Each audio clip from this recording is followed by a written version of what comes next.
तो आप लोग हेलो बच्चों, कैसे हैं आप लोग? आप सभी ठीक ठाक होंगे, खुश होंगे। तो आज लाते हैं प्रोजेक्टाइल मोशन का थर्ड लेक्चर। मैंने पहले लेक्चर में बताया था ना, जब कोई बॉल को ग्राउंड से किसी एंगल पर स्पेस में फेंका जाता है तो वो किस तरह का पाथ को फॉलो करता है, और हमने उसके इक्वेशन ऑफ मोशन किया था, equation of motion find out किया था, रेंज फाइंड आउट किया था, time of flight find out किया जाता, हाइट फाइंड आउट किया था। इसी तरह से मैंने दूसरे लेक्चर में बताया कि जब कोई बॉल को किसी हाइट पे फेंका जाता है तो उस तरह का भी वहाँ पर बातें किया गया था कि उसका इक्वेशन ऑफ मोशन क्या होगा, उसका रेंज क्या होगा, टाइम ऑफ फ्लाइट क्या होगा। आइए हम कुछ प्रॉब्लम करते हैं जिससे सारे टॉपिक्स क्लियर हो जाएंगे।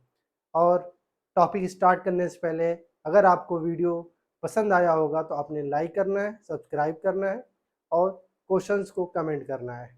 तो आइए हम एक क्वेश्चन फाइंड आउट करते हैं। सबसे पहले एक क्वेश्चन फाइंड आउट करते हैं। आइए, क्वेश्चन नंबर 1। मान लीजिए कोई एक बॉडी है। आइए, मान लीजिए कोई एक बॉल है किसी एंगल पे। मान लीजिए कोई एक बॉल है किसी एंगल पे, किसी 30 डिग्री एंगल पे उसको स्पेस में फेंका जाता है। तो मान लेते हैं इनिशियल कोई वेलोसिटी है 28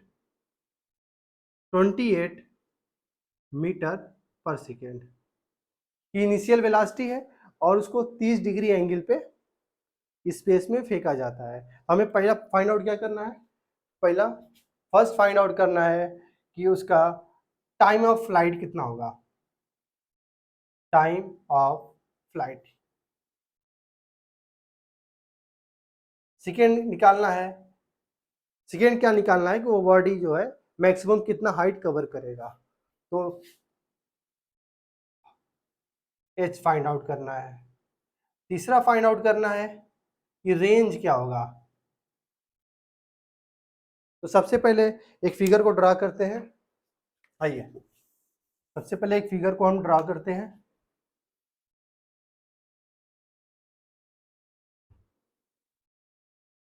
twenty 28 metre per second, angle है 30।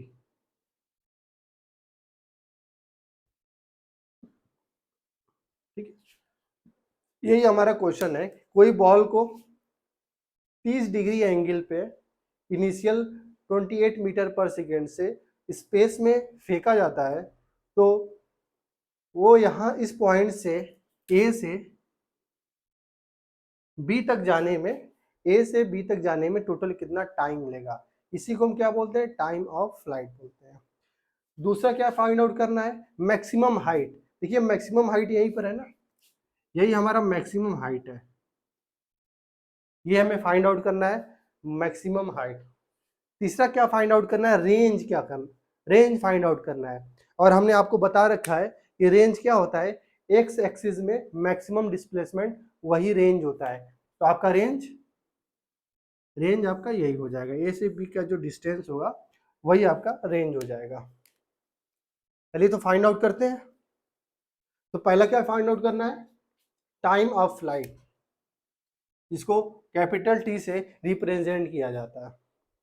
तो टाइम ऑफ फ्लाइट कैसे फाइंड आउट करते हैं? हमने आपको फार्मूला डिराइव किया था, जिसमें से टाइम ऑफ फ्लाइट का जो फार्मूला होता है T is equal to 2u sine theta by G. हमने टाइम ऑफ फ्लाइट का फार्मूला बताया था। दूसरा हमने हाइट का फार्मूला बताया था, u square sine square theta by 2g। और रेंज का फार्मूला हमने बताया था, u square sine 2 theta by G. आप इक्वेशन ऑफ मोशन लगा करके भी सॉल्व कर सकते हो, ये फार्मूला आप डायरेक्ट यूज करके भी सॉल्व कर सकते हो। तो आइए हम दोनों तरीका को फॉलो करते हैं। पहले फार्मूला को हम डायरेक्ट यूज करते हैं, दूसरा क्या है, इसको इक्वेशन ऑफ मोशन से भी सॉल्व करते हैं। दोनों से देखते हैं आंसर सेम आता है कि डिफरेंट आता है। तो आइए, हमें पहला क्या फाइंड आउट करना है? Time of flight. Time of flight आप जानते होंगे कि पूरे मोशन के दौरान कितना समय लिया, यही हमारा क्या होता है, टाइम ऑफ फ्लाइट होता है। तो आइए हम टाइम ऑफ फ्लाइट कैलकुलेट करते हैं। देखिए यहाँ पर इनिशियल वेलोसिटी क्या है, u equal to here u is equal to 28 metre per second. Theta की वैल्यू कितना है, थीटा की वैल्यू 30 डिग्री। देखिए थीटा की वैल्यू इनिशियल एंगल कितना है, 30 है। आइए रेंज टाइम पीरियड निकालते हैं, फर्स्ट टाइम पीरियड। तो क्या हो जाएगा, 2 इंटू 28 इंटू साइन 30/g। जी की वैल्यू हम ले लेते हैं सिंपली 10 ले लेते हैं, 10। जी की वैल्यू क्या ले लेते हैं, 10 मीटर पर सेकेंड स्क्वायर। ये हमारा जी का वैल्यू हो जाएगा।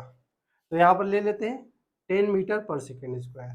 तो टी की वैल्यू क्या हो जाएगा, 2 इंटू 28 इंटू साइन 30 की वैल्यू 1/2/10। तो टी की वैल्यू कितना हो जाएगा, देखिए 2 से 2 हमारा कैंसिल हो जाएगा, आंसर आएगा 2.8 सेकेंड। मतलब ए पॉइंट से बी पॉइंट तक जाने में टोटल 2.8 सेकेंड लेगा। दूसरा फाइंड आउट करते हैं, हाइट। ठीक है, हाइट कैसे निकलेगा, h equal to u square sine square theta by 2g।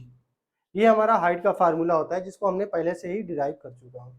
तो h की वैल्यू क्या हो जाएगा, h इक्वल टू यू की वैल्यू देखिए दिया हुआ है 28 का स्क्वायर इंटू साइन 30 का स्क्वायर बाई 2 इंटू 10। आप इसको सॉल्व कर लेना, 28 इंटू 28 इंटू इसका वैल्यू क्या हो जाएगा 1/4, 2 इंटू 10। ठीक है, इसको बहुत आसानी से हम लोग सॉल्व कर सकते हैं। ये क्या वैल्यू आ जाएगा, ये मीटर में आ जाएगा। तीसरा क्या फाइंड आउट करना है, तीसरा आपको रेंज फाइंड आउट करना है। रेंज क्या होता है, एक्स एक्सिस में कितना मैक्सिमम डिस्प्लेसमेंट कवर करता है, दैट इज कॉल्ड रेंज। तो आइए रेंज कैलकुलेट करते हैं। थर्ड रेंज, आर की वैल्यू कितना होता है, देखिए u square sine 2 theta by G. तो आर की वैल्यू, यू की वैल्यू कितना हो जाएगा 28 का स्क्वायर साइन, देखिए साइन 2 थीटा है ना, यहाँ पर 30 है तो क्या होगा साइन 60 डिग्री हो जाएगा बाई 10। साइन 60 डिग्री की वैल्यू होता है √3/2। तो यहाँ पर 28 का स्क्वायर इंटू √3/2/10, ये आपका रेंज हो गया। देखिए ये तीनों पूछा था और हमने फाइंड आउट कर लिया। या इसको सॉल्व करने का दूसरा भी तरीका होता है, जिसे अभी इक्वेशन ऑफ मोशन जैसे सॉल्व किया है वहां से भी आप सॉल्व कर सकते हो। देखिए हम केवल एक निकाल लेते हैं, एक कैलकुलेट कर लेते हैं, बाकी आप अपने से कर लेना। बहुत आसान है, सेम प्रोसीजर को फॉलो करना है। तो आइए हम देखिए टी की वैल्यू कितना आया है, यहाँ पे टी की वैल्यू जो आया है 2.8 सेकेंड। अब देखते हैं इक्वेशन ऑफ मोशन से यही आंसर आएगा कि कुछ और आएगा। आइए सबसे पहले यही देखा जाए, ठीक है ना। हम equation of motion Y component में लेते हैं। वाई कंपोनेंट में क्या करते हैं, वाई कंपोनेंट में इक्वेशन ऑफ मोशन लेंगे। जब इक्वेशन ऑफ मोशन लेंगे वाई कंपोनेंट के लिए लेंगे तो सारा वैल्यू क्या होगा हमारे वाई के लिए होगा, डिस्प्लेसमेंट वाई का होगा, एक्सीलरेशन वाई डायरेक्शन में होगा, सारा चीजें जो डाटा होगा हमारे वाई कंपोनेंट के लिए यूज होगा। तो हम लेते हैं equation of motion s is equal to ut plus half at square. सही है, ये देखिए अब यहाँ पर u क्या होता है, इनिशियल वेलोसिटी होता है। किस डायरेक्शन में होगा, ये y डायरेक्शन में होगा इनिशियल वेलोसिटी। लेकिन ये 28 मीटर पर सेकेंड जो है न तो ये x डायरेक्शन में है न तो y डायरेक्शन में है। तो सबसे पहले क्या लेना होगा, हमें y डायरेक्शन की इनिशियल वेलोसिटी लेना होगा। हमने कंपोनेंट में बताया है ना कि अगर ये 28 है और ये एंगल हमारा 30 डिग्री है, तो यक्स कंपोनेंट में जो वैल्यू होता है 28 cos 30 होता है, और वाई डायरेक्शन में जो कंपोनेंट होता है 28 sin 30 होता है। ये हमारा यक्स हो जाएगा, ये वाई होगा। आप कह सकते हो ना u x is equal to 28 cos 30, u y is equal to 28 sin 30। अब यहाँ पर जो u है y कंपोनेंट की इनिशियल वेलोसिटी होगा, इसलिए u की वैल्यू 30 ना लेकर 28 ना लेकर के हमें क्या लेना होगा 28 cos 30 लेना होगा। आइए देखते हैं। और y क्या यस क्या है यहाँ पर, यस होता है हमारा टोटल डिस्प्लेसमेंट होता है। तो देखिए a से यहाँ तक जाने में हमारा पॉजिटिव में डिस्प्लेसमेंट होगा y डायरेक्शन में, और यहाँ से नीचे आने में क्या होगा निगेटिव डिस्प्लेसमेंट होगा। तो देखिए डिस्प्लेसमेंट एक वेक्टर क्वांटिटी है, जितना पॉजिटिव है उतना ही निगेटिव है, तो ओवरऑल डिस्प्लेसमेंट क्या हो जाएगा 0 हो जाएगा। इसलिए हम यहाँ पर यस की वैल्यू क्या लेंगे 0 लेंगे। और जो u है ये हमारा y कंपोनेंट का वेलोसिटी है, y कंपोनेंट की इनिशियल वेलोसिटी कितना है 28 sin 30, इसका वैल्यू कितना हो जाएगा 28 इंटू साइन 30 की वैल्यू 1/2 मतलब 40 हो जाएगा, 14 हो जाएगा, 14 metre per second.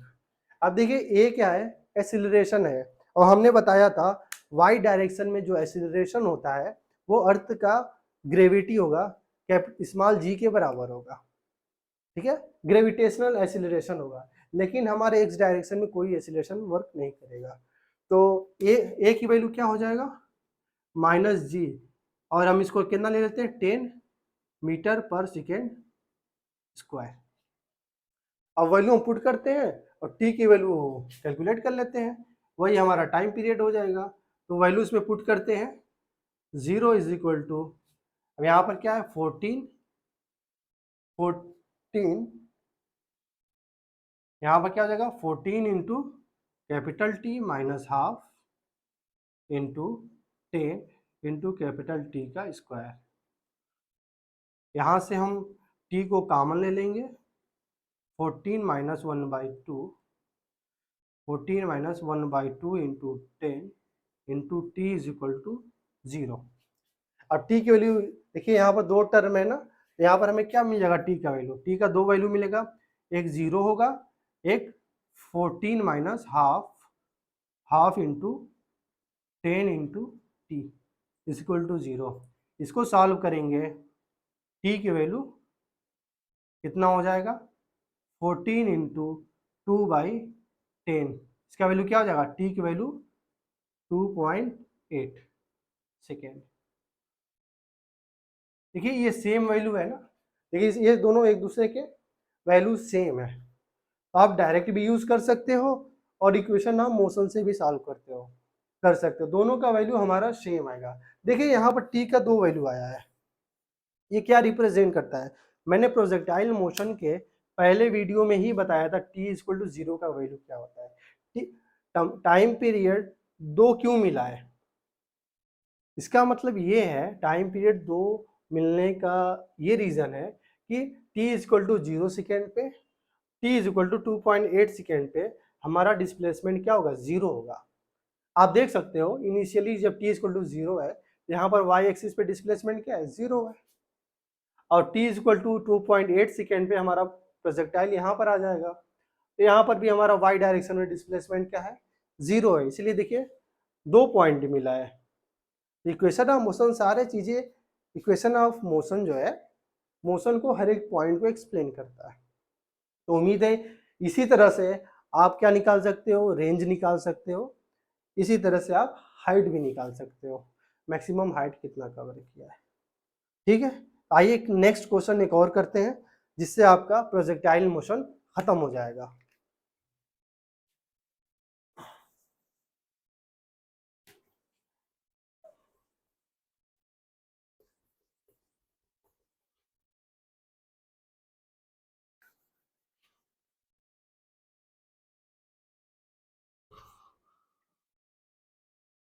Question number 2।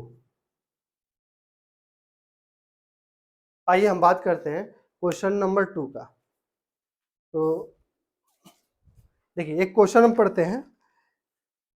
A boy standing at 39.2 metre from building. ये सीधा सीधा ये कह रहा है कि एक कोई बिल्डिंग है, ठीक है, ये कोई बिल्डिंग है, ठीक।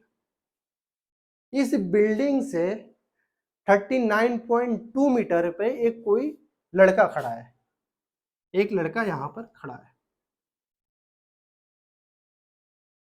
और आपको बता दें, अब आपको अच्छे से मालूम है कि किसी बिल्डिंग के बाहर लड़का क्यों खड़ा रहता है। आप कमेंट करके बता सकते हो, है। तो सीधा सीधा क्वेश्चन ये है कि एक कोई बिल्डिंग है, इस बिल्डिंग को थोड़ा सा अच्छे से बना देते हैं, और इस बिल्डिंग से 39.2 मीटर पे कोई बॉय खड़ा है, कोई लड़का खड़ा है। और इस बिल्डिंग की जो ऊंचाई है, इस बिल्डिंग की टोटल ऊंचाई जो है, इस बिल्डिंग की जो ऊंचाई है 19.6 मीटर पे एक कोई खिड़की है।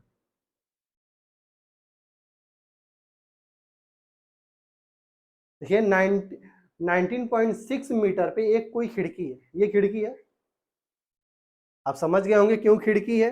लड़का, खिड़की, कुछ दिमाग में आ रहा है? लड़का, खिड़की, क्या दिमाग में घूम रहा है? तो आप कमेंट करके बताइएगा, ठीक है। तो ये लड़का क्या कर रहा है, एक ईंट उठाया, गुस्से में होगा, एक ईंट उठाया और टिप के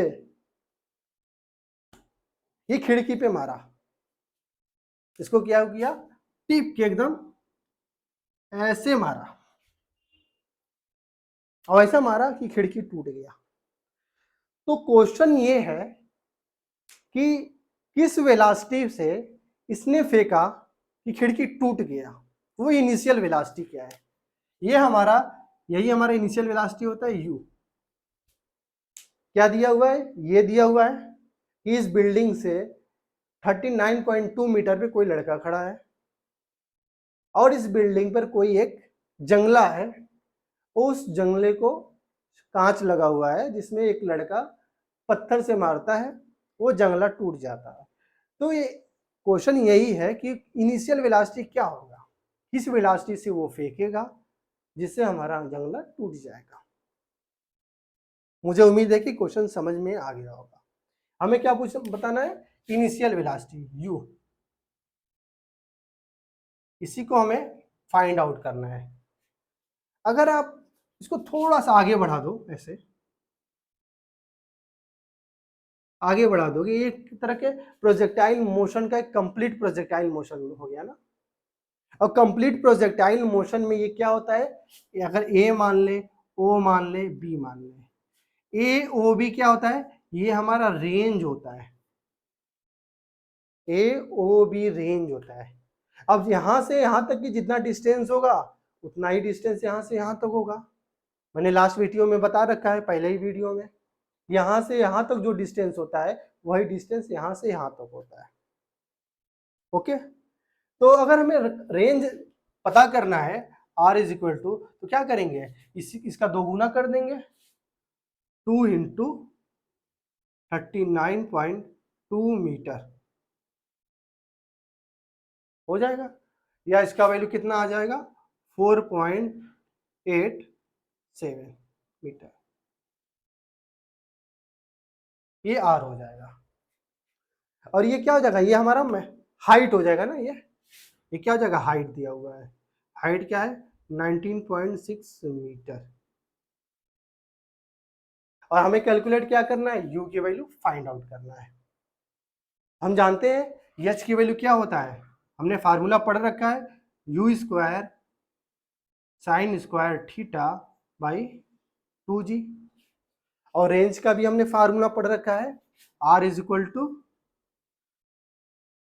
u square sine 2 theta by G. हमने ये दोनों फार्मूला पढ़ रखा है। हम क्या करते हैं, डिवाइड कर देते हैं, दोनों को क्या करते हैं, हम डिवाइड कर देते हैं। इसको इक्वेशन नंबर 1 ले लेते हैं, इसको इक्वेशन नंबर 2 ले लेते हैं। 1 और 2 को डिवाइड करेंगे। डिवाइड करने से फायदा क्या होगा, जी जी कैंसिल हो जाएगा, यू भी कैंसिल हो जाएगा, हमें थीटा की वैल्यू मिल जाएगा। जब थीटा की वैल्यू मिल जाएगा तो किसी इक्वेशन में थीटा की वैल्यू पुट कर दोगे तो यू की वैल्यू मिल जाएगा, क्योंकि एच और आर ऑलरेडी हम निकाल चुके हैं। ठीक है, तो 1 और 2 को डिवाइड करेंगे तो क्या होगा, h by r is equal to, u से यू क्या आ जाएगा, ये दोनों कैंसिल हो जाएगा, तो बचेगा क्या, sine square theta by 2 sine 2 theta, यही बचेगा। या इसको हम सॉल्व करेंगे, h by r is equal to sine square theta, sine 2 theta को हम लिख सकते हैं 2 sine theta into cos theta, तो यहाँ पर क्या हो जाएगा 4 sine theta into cos theta. देखिए यहाँ पर 2 साइन है, नीचे 1 साइन है, तो कैंसिल हो जाएगा, तो बचेगा क्या, h by r is equal to sine theta by 4 cos theta, इसको हम लिख सकते हैं 10 थीटा बाई 4। आधा काम आपका हो गया। एच की वैल्यू कितना है, एच की वैल्यू 78.4 है। आर की वैल्यू कितना है, एच की वैल्यू नो नो नो 19.6 है। आर की वैल्यू कितना है 78.4 है, यहाँ पर 10 थीटा बाई 4। अब देखिए यहाँ पर 4 का अंदर मल्टीप्लाई हो जाएगा तो बचेगा क्या, 10 theta is equal to 4 into 19.6 by 78.4। अब इसको 19.6 में अगर हम 4 से मल्टीप्लाई करेंगे तो क्या आएगा 78.4 बाई 78.4, इसका वैल्यू क्या हो जाएगा 1, और 10 थीटा की वैल्यू अगर 1 आ गया है तो थीटा की वैल्यू कितना हो जाएगा 45 डिग्री। बताइए, देखिए थीटा की वैल्यू मिल गया ना 45 डिग्री। अब बहुत आसानी से कैलकुलेट कर सकते हो, इक्वेशन नंबर 2 में रख देते हैं। आइए इक्वेशन नंबर 2 में रखते हैं, फ्रॉम इक्वेशन 2। इक्वेशन 2 में आर की वैल्यू कितना दिया हुआ है 78.4 और यू स्क्वायर इंटू साइन। अब देखिए यहाँ पर थीटा की वैल्यू कितना है पाई बाई 4 है, तो 2 थीटा की वैल्यू क्या हो जाएगा पाई बाई 2 हो जाएगा, और नीचे जी का वैल्यू हम 10 ले लेते हैं, 10 ले लेने में थोड़ा सा आसानी हो जाता है सॉल्व करना। तो यू स्क्वायर की वैल्यू क्या है, अब देखिए साइन पाई बाई 2 की वैल्यू 1 हो जाएगा, यू स्क्वायर की वैल्यू 10 इंटू 78.4, यू की वैल्यू कितना हो जाएगा 78। इसको सॉल्व कर लेंगे आप, अंडर रूट को सॉल्व करेंगे, ये आपका आंसर हो जाएगा। बहुत आसान है, ज़्यादा कोई प्रॉब्लम नहीं है। अगर ये थीटा की वैल्यू आप इक्वेशन 2 में रखे हैं, इसी तरह थीटा की वैल्यू इक्वेशन नंबर 1 में रख देंगे तो भी आपका आंसर सेम वैल्यू आएगा। ठीक है, तो मुझे उम्मीद है कि आपको ये वीडियो पसंद आया होगा, और आपको कोई प्रॉब्लम होगा तो आप कमेंट करके पूछ सकते हो। तो आपका ये प्रोजेक्टाइल मोशन का सीरीज खत्म होता है यहीं पे। अगर एक आध सीरीज और बनेगा, एक आध वीडियो और बनेगा, तो एक और भी और भी स्टैंडर्ड लेवल के क्वेश्चंस लाएंगे, वो आपके नीट और जेई से रिलेटेड होंगे।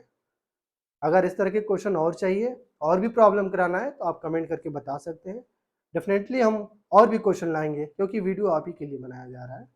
तो आपको कोई क्वेश्चन होगा तो कमेंट करिएगा, और अगर आपको वीडियो पसंद आया होगा तो आप इसको सब्सक्राइब करिएगा और शेयर करिएगा और लाइक कीजिएगा। तब तक के लिए thank you very much, all the very best.